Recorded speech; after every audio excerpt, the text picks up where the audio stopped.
रहमान नाजरीन तुसीं वेख रहे हो पंजाबी दुनिया ते मैं तुहाडा मेज़बान नज़ीर अहमद नाज जी अपने एक नए प्रोग्राम नाल तुहाडी खिदमत दे विच हाज़र हां ते अज मैं मौजूद हाँ कमेटी बाज़ार कमेटी बाज़ार मैं फिर रहा सी ते मैं की वेखना कि एक स्टैचू टाइप बंदा बाज़ार के दरम्यान च खलोता है। उन्हें भी सारा अंग्रेज़ी हुलिया अपना बनाया है ते सिर दे उत्ते हैट कन्नां दे विच वालियां ते एक खातून लग रहे ने कोई मगरब ज़दा ते मैनू चल मेरा पुत वो जी फिल्म है वो मैनू याद आ गई जिहदे विच इफ्तिखार ठाकर साहब जिहड़े ने वो स्टैचू बन के ते बाज़ारां दे विच खड़े किसी चौकां दे विच खलोते होंदे ने ते अज मैनू ए सामने एक स्टैचू नज़र आया है इफ्तिखार ठाकर साहब की तरफ का तो मेरे कदम उंजी रुक गया तो मैं उन्होंने रिक्वेस्ट की कि यार मैं तुहाडे नाल गलबात करना चाहना तो उन्होंने भी कमाल शफकत की मेरे नाल तो उन्होंने मैनू आख्या कि चलो तुसीं साडे नाल गलबात कर लो। तो नाज़रीन चल मेरे पुत का जिहड़ा किरदार सी इफ्तिखार ठाकर साहब का अज सानू मंडी बहाउल दीन दे कमेटी बाज़ार दे विच नज़र आ गया तो चलो आओ असीं इन्हां नाल मिलने तो इन्हां कोलों पुछने कि इन्होंने यह जिहड़ा बहरूप बनाया है क्या इन्हां दा खानदानी कम है या फिर ए जिहड़े ने इन्होंने आप ही यह सीखिया है। आओ सारी गलबात इन्होंने जितने भी मामलात हैं इन्हों को असी इन्हों की ज़बानी सुनने आओ नाज़रीन मैं तुहानू विखावां इन्हां नाल मिलवावां। अस्सलाम वालेकुम जी। की नाम है तुहाडा सर जी? मेरा नाम गुलाम अब्बास। गुलाम अब्बास साहब तुसीं यह जिहड़ा बहरूप बनाया तुसीं यह किहदा बहरूप बनाया?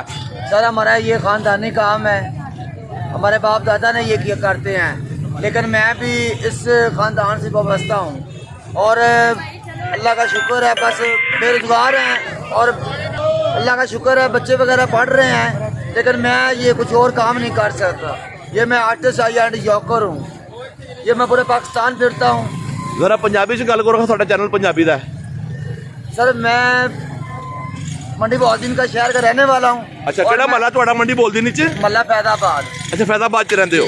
तो मैं पूरा पाकिस्तान का विजिट करना वा, पूरे पाकिस्तान फिरदा वा ते जिहड़े लोग शॉपिंग करने आते हैं अल्लाह ताला इन्होंने आसानियाँ और मैं अल्लाह सब पे आसानी फरमाए, मेरी मदद करते हैं, ठीक है, खुश भी होते हैं, हंसते भी हैं और मेरे साथ ये तावन करते हैं। तुसी रोज़ कितना कमा लेंदे हो? ये तो अल्लाह की देन है, बस हमारे घर का हमारे निज़ाम चला हुआ है, अल्लाह ताला ने चलाया हुआ है, तो बुरे काम से अल्लाह बचाए और ये अल्लाह सब पर आसानी फरमाए। हमारे घर का निज़ाम चला हुआ है, मेरे बच्चे पढ़ रहे हैं, मेरे अच्छी पोजीशन पे हैं। अच्छा तुहाडे बच्चे कितने ने जी? 3 बेटे 1 बेटी है मेरी माँ। केड़ी क्लास च गोइंग ने? एक 6वीं में है, एक 5वीं में है, एक प्राइम में है। अच्छा तो ए तुसी दसो कि पाकिस्तान के किहड़े शहर के लोग सखी ने जिहड़े तुहानू वेख के ते तुहाडे फन की कदर करदे होया तुहानू ज़्यादा पैसे देंदे ने? सर ये तो राजा बाज़ार रावलपिंडी गुजरात, उसके बाद गुजरांवाला हैदराबाद सिंध सखर, उसके बाद जो मंडी बहाउल में मज़ा आता है वो कहीं पे नहीं आता है। जो हमारा शहर जो है मंडी बहाउल ये शेरों का शहर है और दिल भर लोगों का शहर है, अच्छे लोगों का शहर है।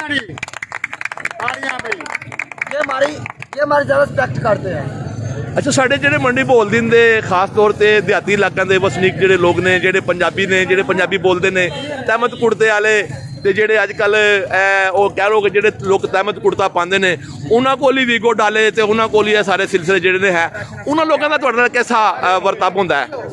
वो तो सर कहते हैं भराओ जो थल्ले दे देंगे, बाकी जी आवाम है ना ये सर तावन करती है। यानी तुहाडे ख्याल नाल जिन्हां कोल ज़्यादा पैसा आ गया वो कहते हैं जी पीछे हट जाओ, वो तो बातें सुना के चले जाएंगे, लेकिन जो इधर लोग आते हैं ना वो हमारे रिस्पेक्ट करते हैं। और ये जो रेडियो वाले हैं, ये दुकानें वाले